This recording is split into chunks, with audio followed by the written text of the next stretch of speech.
Tonight in Cleveland, OG Anunoby, his 8th straight game with at least 20, but he had only 4 points in the second half after 19 in the first half. The Cavs and Donovan Mitchell wearing down the Knicks in the second half. Mitchell finished the game with 27 points. He only had 11 at the half, so 16 of his points come in the second half. And the Cavs roll tonight over the Knicks. Final score, 124-105. Back in New York, it's great to have you with us from our Delta MSG studios. Bill Pito along with Alan Hunt. So the Knicks were up by 7 at the half. Problem is they lost the second half, Alan, by 26. Yes, second half is the story of this game. Second half of a back-to-back. Nobody wants to hear excuses, but some things are real. And that was noticeable in the second half of this game. The Knicks put all the fight they could into that first half, ran out of gas in the second half. And there's only one number that you have to point to show that the legs started to lose in the second half of this game. The Knicks were 1 for 15 from 3 in the second half. You're not going to win, especially against a high-powered offense like that, if you are missing 14 out of 15 three-point attempts in the second half. You're getting the shots, you're just not knocking them down. You credit the defense. The Cavs ramped it up. You all know the schedule. The Knicks were in the second game of back-to-back, and they were on the road. The Cavs were off for 2 days, and they were home. So they should have been the team with more energy in the second half. They certainly were. But there's a lot of things in this game that you're looking at that you say, what are the things that the Knicks wanted to bring into this game, knowing all the pieces that they were missing? They wanted to show fight. They wanted to come in and compete. That's what Josh Hart talked about last night to me, about the ambition for this game. They did that for the most part, but they just didn't have enough. Sometimes the talent deficiency does catch up to you, especially when you are playing the second game of back-to-back.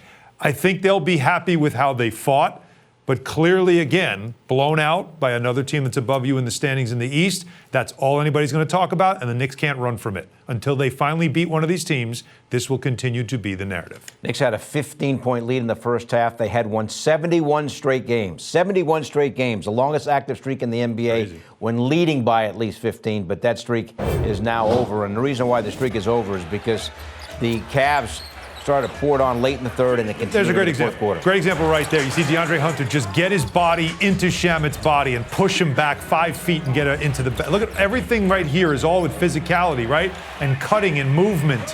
When you get tired, what happens is you ball watch. Then you make lazy passes, and what the Cavs were doing in the second half was ball pressure, pressing up. They were forcing the Knicks, who don't have a lot of ball handlers out on the floor, to prove that they've got a handle to handle the pressure. They couldn't. And then they were doing a lot of cutting and moving on offense. This three to start the fourth quarter really was the one that took the wind out of the sails of the Knicks. That was a huge three by Mobley there. And then this easy in the paint, just practice, turnaround jumper, jog back with your thumbs up, Donovan Mitchell, just too easy. A fast break pull-up three, Bill Pito. That's today's NBA, and Donovan Mitchell's letting the crowd know. We kind of need some noise here because the Knicks, for most of this game, had the crowd out of it, which is saying a lot in that building. Cavs, Allen, in the third quarter, 15 out of 15. Perfect shooting from two. Yeah, that's tremendous. And it also shows you not a lot of defensive pressure happening in the paint from the Knicks. Cavs won the rebounding battle and the points in the paint went the Cavs' way. Wally Szczerbiak now joins us, was on the game call with Tyler Murray. Wally, what happened in that second half?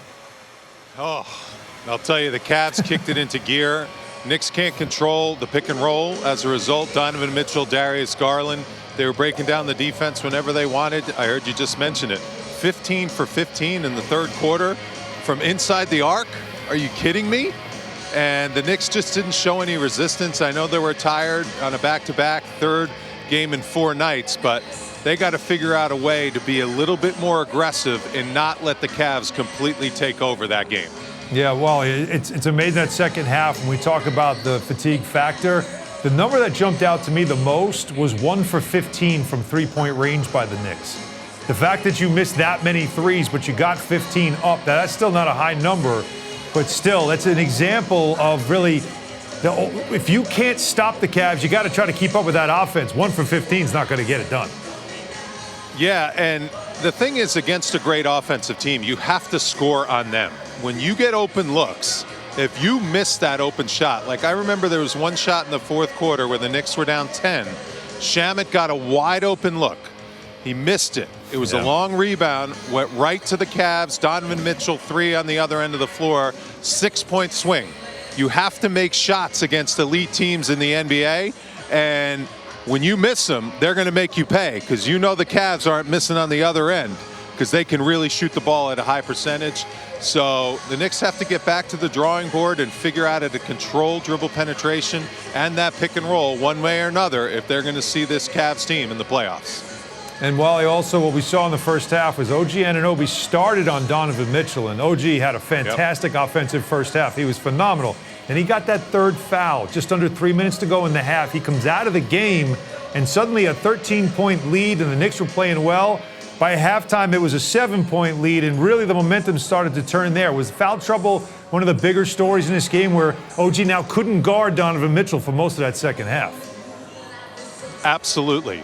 Obviously OG's a big body. When Donovan sees him, he respects him as a defender. I'll tell you who he doesn't respect as a defender, Mikal Bridges. When he saw Mikal Bridges get switched over onto him, he went right at him. And he doesn't respect Mikal Bridges either on the offensive end of the floor. He was pushing him around. He was getting him off his spots on the defensively. And Donovan Mitchell's a strong guy, but he's not a big guy, not known for his defense. He did an outstanding job on Mikal Bridges, and I don't think Mikal Bridges made him work enough on the defensive end of the floor. There were a couple times where Bridges got bigs switched onto him. Yep. When you get a big switched onto you, make him pay. Go at him. Create a shot. You're an outstanding mid-range shooter. Knock down a three over them. They don't like to be out there at the three-point line, or get some dribble penetration and make something happen for your team. I was surprised Mikal Bridges didn't attack a little bit more when he had the opportunity, especially in some switches. That's a great point. 6 field goal attempts for Bridges only took 6 shots, Wally, 3 for 6. Yeah, it was just he's the guy in a game like today. Anunoby carries the offense in the first half. Towns gives you 25 and 13. Obviously, you're going to struggle to control pick and roll. But as long as you get a third guy to be aggressive, and Mikal Bridges has the capabilities. I mean, he's an all-star caliber player. In a game like this is what he was brought here to do, to play in playoff-type atmospheres, playoff mode, big games.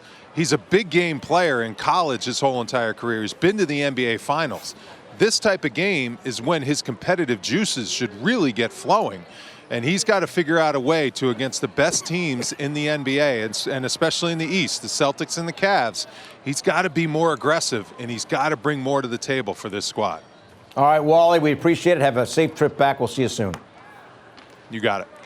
All right, so Bridges only with 6 shot attempts, but OG Anunoby, as I mentioned, 8 straight games now with at least 20 points. Yeah, and he only did 4 in the second half. Yeah, but he did a little bit of everything. And just like Wally said, he's the one that got it started. Now, again, you can't expect he's going to give you 20 in the first half, 20 in the second half. Others also have to step up and get it done. But Anunoby, to start this game, picked up where he left off last night with a red-hot shoot. This time he was more, instead of attacking the paint, he was scoring from downtown. He made his first 5 threes, 5 of 6 to start the game in that first half from downtown. You see the one-legged two. He's got a little everything, including a little crab dribble move here. Look at this move here. Love that with the 2-step and the finish at the rim. Just you can see he was effervescing with confidence when it comes to his offense and where he's been. Yes, he was. He was percolating, as Clyde might say. 8 straight games out, scoring over 20 points.